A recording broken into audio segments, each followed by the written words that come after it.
Assalamualaikum warahmatullahi wabarakatuh. Wahai sahabat muslim, sehatnya akal pikiran akan melahirkan jiwa yang damai dan hati yang tenteram.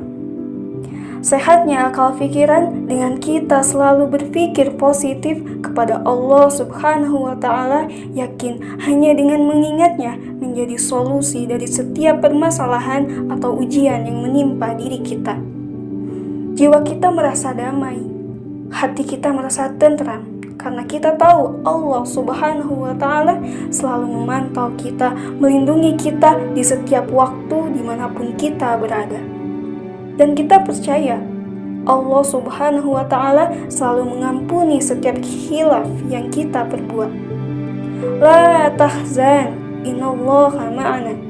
Jangan bersedih hati, jangan galau hati. Sesungguhnya Allah ada bersama kita. Sahabat Islam yang dimuliakan Allah Subhanahu wa Ta'ala, ada istilah dengan nama sel penjara kedamaian. Apakah itu? Itu adalah tempat di mana banyak orang-orang muslim merindukan. Tempat di mana orang-orang muslim berbondong-bondong mempersiapkan untuk menghampirinya. Tapi mengapa? Bukankah sel penjara itu sangat dibenci, bahkan dijauhi orang-orang? Lantas seperti apakah tempat sel penjara kedamaian itu? Alkisah, ada seorang anak muda, dia ahli maksiat yang berusaha mengubah hidupnya dengan bertobat kepada Allah Subhanahu wa Ta'ala. Di tengah malam, dia menangis tersengguk-sengguk di salah satu masjid.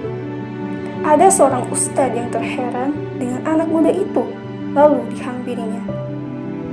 Lalu ustadz pun bertanya, "Kenapa wahai anak muda?"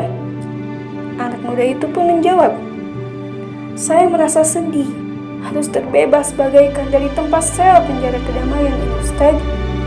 Ustadz pun bingung, apa yang dimaksud anak muda ini? Anak muda itu pun melanjutkan, "Wahai Ustadz, bukankah di masa puasa Ramadan ini orang-orang Islam ini tengah dipenjara sama Allah dengan kasih sayangnya? Allah menjarakan kita dari hawa nafsu, Allah menjarakan kita dari maksiat, Allah memberikan ampunan yang berlipat ganda untuk orang muslim, Allah memberi pahala yang berlipat ganda untuk orang-orang muslim. Tidakkah orang-orang muslim sadar Ramadan adalah tempat kedamaian, tempat ketenangan, tempat kasih sayangnya Allah? Kini puasa Ramadan akan berakhir, Ustadz. Sebagai orang yang merasa banyak dosa, saya merasa sangat sedih, Ustadz. Ustadz pun menjawab, "Masya Allah, wahai anak muda, kamu benar. Puasa Ramadan adalah tempat bagaikan sel penjara kedamaian, bahkan istimewa. Sangat rugi bila mana orang-orang Islam mengabaikannya.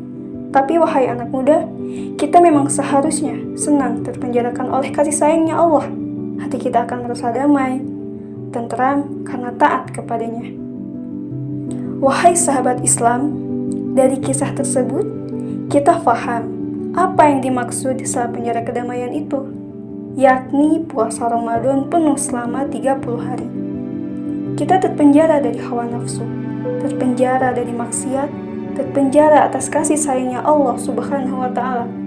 Memang seyogyanya kita senang terpenjara di sel penjara kedamaian ini dalam setiap waktunya. Sudah maksimalkah ibadah kita selama puasa bulan Ramadan? Renungkanlah wahai sahabat muslim. Barang siapa yang berpuasa Ramadan karena penuh keimanan dan mengharap pahala dari Allah Subhanahu wa Ta'ala, maka diampuni dosa-dosanya yang telah lalu. Hadis riwayat Bukhari dan Muslim. Semoga ibadah kita selama puasa Ramadan ini diterima oleh Allah Subhanahu wa Ta'ala dan mendapat keberkahan, dan semoga pula kita dapat bertemu kembali dengan tempat sel penjara kedamaian ini. Amin, Allahumma amin. Saya Siva Fadilah. Assalamualaikum warahmatullahi wabarakatuh.